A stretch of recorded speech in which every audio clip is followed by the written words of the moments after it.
Buenas. Buenas en pensar por pensar. Voy a seguir y le voy a dar una vuelta de tuerca a lo que estaba diciendo en el vídeo anterior. Estábamos con el hecho de que una interacción entre una totalidad A y una totalidad B, una interacción, hablaba de su posible ortogonalidad con la que pudiera haber entre una totalidad B y una totalidad C. Y bueno, lo que decía es que el efecto que puede generar esta interacción o la influencia en esta interacción, así como esta interacción en esta otra, serían ortogonales en la medida en que la influencia sería cuasi cero, o sea, infinitesimal, ¿no? Bien. Cuidado. Y cuando hablamos de los infinitos y de esta palabra, pues siempre olvidamos, o no, muchas veces olvidamos de su parte como proceso, en vez de tomarla como algo que yo repito, para mí eso y nada, todo es nada, para mí no es un error común cardinal. Por eso, cuando decimos que no influye, en realidad estamos diciendo que casi no influye, o sea, que esta interacción sí que tiene un espesor un espesor infinitesimal de esta interacción, o sea, es una interacción conjunta, la cual tiene una parte dominante AB con un espesor infinitesimal BC y otra parte dominante BC con un espesor infinitesimal AB.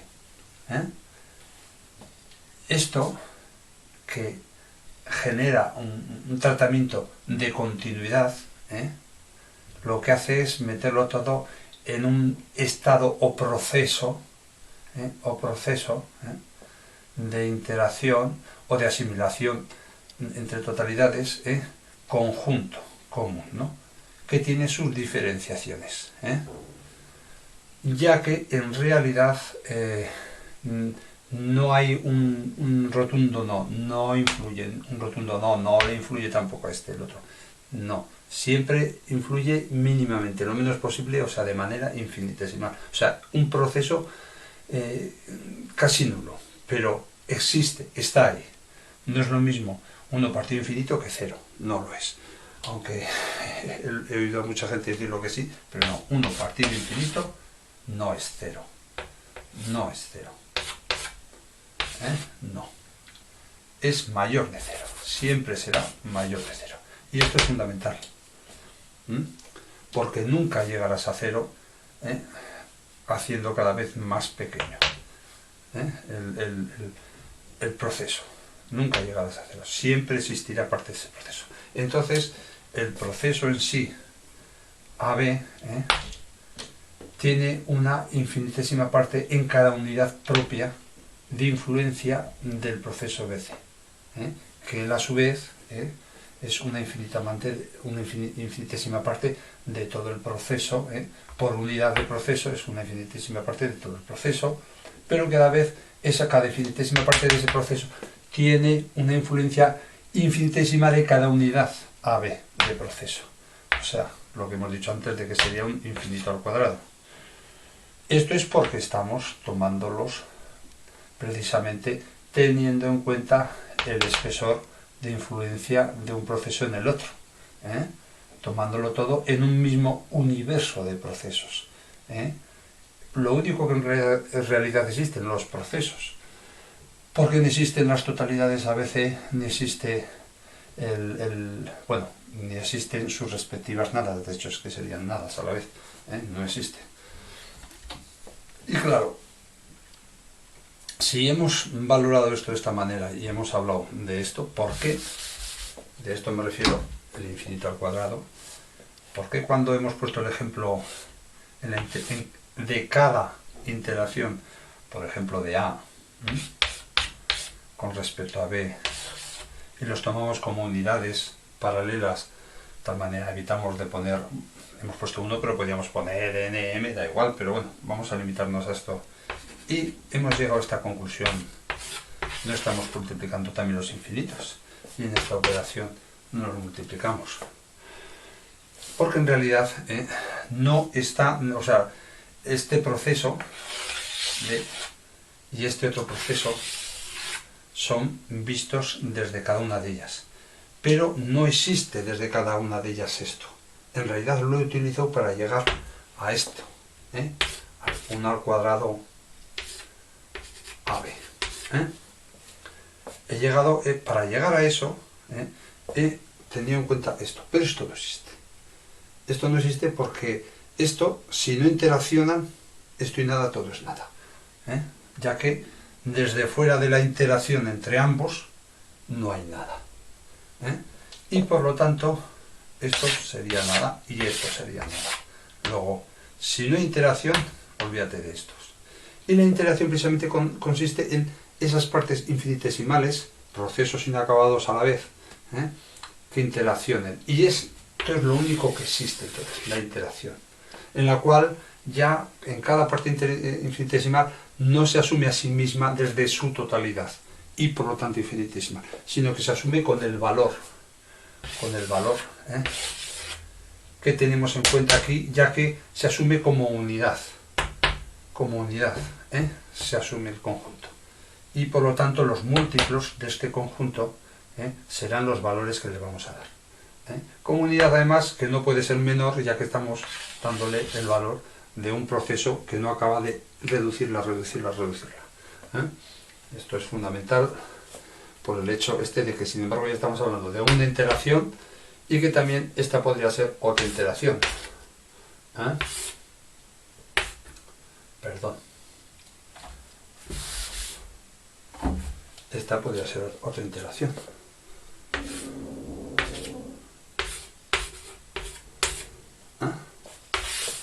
Dos interacciones. Y ambas, la manera en que influyen es generar una interacción común. Ya hemos dicho de que influyen mínimamente una a la otra, tomándolas como ortogonales, como cuasi ortogonales. O sea, a fin de cuentas, todo concepto de lo que es ortogonal no cuenta nada, en realidad no existe. Valorar alguna cosa ortogonal respecto a otra nos llevaría a tener en cuenta verdaderas esquinas en los valores de cualquier tipo, de cualquier concepto.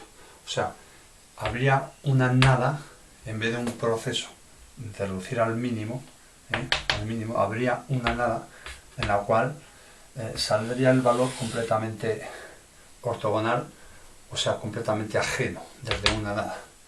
Y el tema está en que en cuanto tienes que concretar desde dónde, nunca puedes llegar a esa nada, sino al final tienes que limitarte a un proceso inacabable y que con las limitaciones al final ningún proceso sería inacabable. Siempre generan algún tipo de curva, o dicho de otra manera, siempre hay un procedimiento común que hace que en el fondo no es que sean ajenos, sino que son cuasi ajenos. O sea, hay siempre un mínimo de continuidad y de comunicación entre los dos, o procesos, o lo que queramos hablar, cuando nos referimos a algo ortogonal.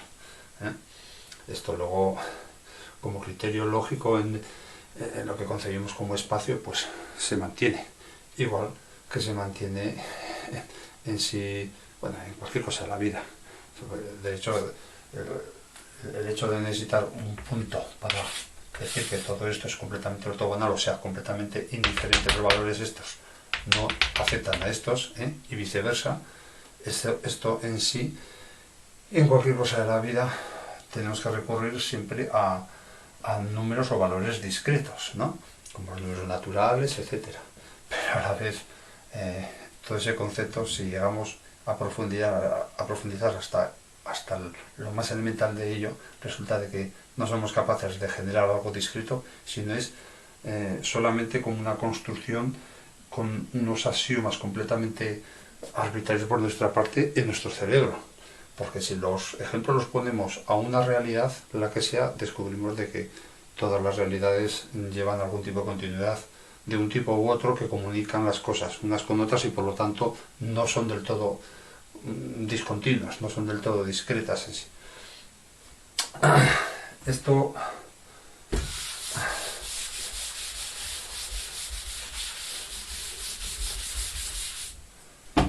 bueno,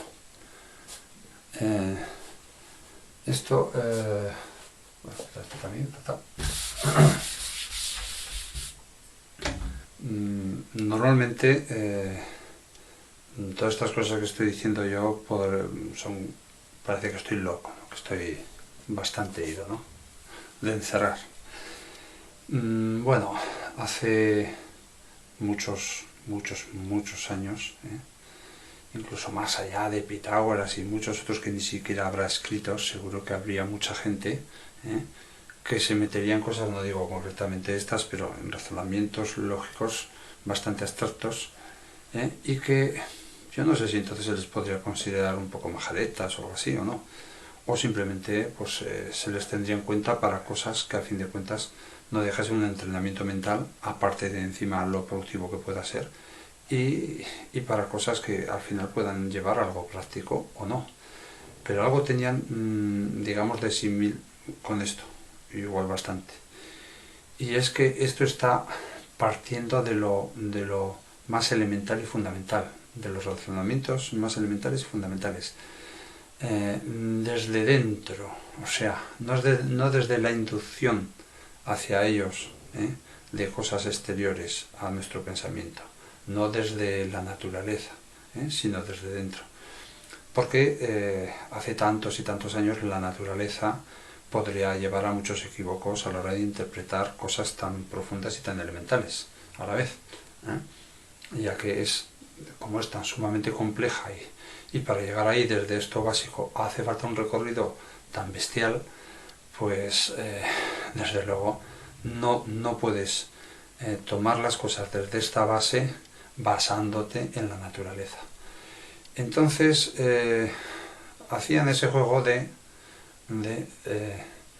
buscar lo básico, lo fundamental de manera abstracta y con ello darle un sentido a la naturaleza, incluso utilizarlo y hacerlo práctico en la naturaleza. Claro, hoy en día tenemos mucha más información de cómo funciona la naturaleza, y igual puede esto asemejarse un poquito más y ser un poquito más coherente de verdad con los conocimientos que ya tenemos de la naturaleza, muchísimo más que antaño, que entonces. Entonces, a esta gente se le podría llamar, a los buenos, no como yo, a la gente que de verdad dijera cosas sensatas y más coherentes, como filósofos, ¿no? Por así decirlo.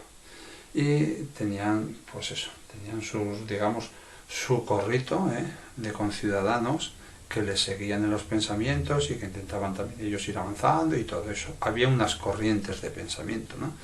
Pero eran filósofos. El concepto ciencia entonces no existía. Existían filósofos y el filósofo era multidisciplinar, porque entonces no habría distintas disciplinas, sino todo se vería precisamente de esta manera más lógica y luego abstracta de aplicaciones, de múltiples aplicaciones, tanto en medicina, tanto en lo que ahora conocemos como mecánica, aplicaciones físicas, tanto en filosofía, conceptos lógicos del pensamiento de la vida, etcétera, etcétera. Entonces, a estos antiguos filósofos, estos estaban bastante entrenados precisamente en eso, en el pensamiento lógico, simple y llanamente, sin más. Y claro, ahora, hoy en día hay otro camino, el camino el más funcional, el que de verdad lleva a los grandes avances, que es completamente inductivo, o sea, es medida y luego interpretación de los fenómenos según lo medido. Entonces, en la medida en que se llega a interpretaciones cada vez más fieles a la realidad, se pueden hacer avances para tener medidas más precisas y desde otros campos para a la vez conocer mucho mejor la realidad. Pero todo es un círculo de inducción, interpretación de esa inducción, aprovechamiento para poder tener información más precisa y más información, inducida por lo tanto, y con toda esa nueva información generar unas nuevas teorías o unas nuevas interpretaciones, y conocer así de esa manera mejor la naturaleza. Es como desde la observación, llegar a una construcción de naturalidad, ¿no? Una construcción. Y sin embargo, el camino que estoy tomando yo es precisamente el opuesto. O sea, no es el opuesto, es distinto, es completamente ajeno. Es desde la construcción lógica, llegar a poder darle un sentido a lo que observamos. Es otro camino. Los pros y los contras. Este camino es el que necesitamos para el avance tecnológico y todo esto, para mejorar nuestro nivel de vida, etc. Y para mí este camino es el que necesitamos para entender desde una base, para que lo que entendamos lo intentamos desde una base. Lleguemos a donde lleguemos, no seamos tan ambiciosos en entender, sino más minuciosos en lo que sí entendemos. Entonces es caminar de una manera. Esto es caminar con pies de plomo, pero desde las bases, desde la base, de manera sólida. Y este es caminar con la técnica de moverte entre las olas, para sacar un provecho práctico, ¿no?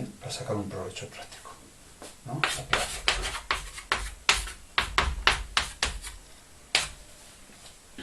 Son dos maneras. Yo creo que en realidad la compaginación de las dos cosas estaría bastante bien, ¿no? Está muy bien entender las matemáticas tal como están formalizadas ahora y con los axiomas suyos que tal. Está muy bien a la vez para en la investigación poder cuestionar las propias matemáticas cuando los datos que nos llegan ya parecen en sí incoherentes como lógicos si aplicamos las matemáticas que tenemos. No, posiblemente sean las matemáticas que tengamos que cambiar los axiomas y construirlas, incluso construir nuevas matemáticas desde la nada, solo desde la lógica. O sea que yo creo que hay que servirse de las dos vertientes, de la vertiente que dominaban los antiguos pensadores y de la vertiente que dominan ahora los científicos de hoy en día, ¿no? Con toda su valía. Venga, hasta luego.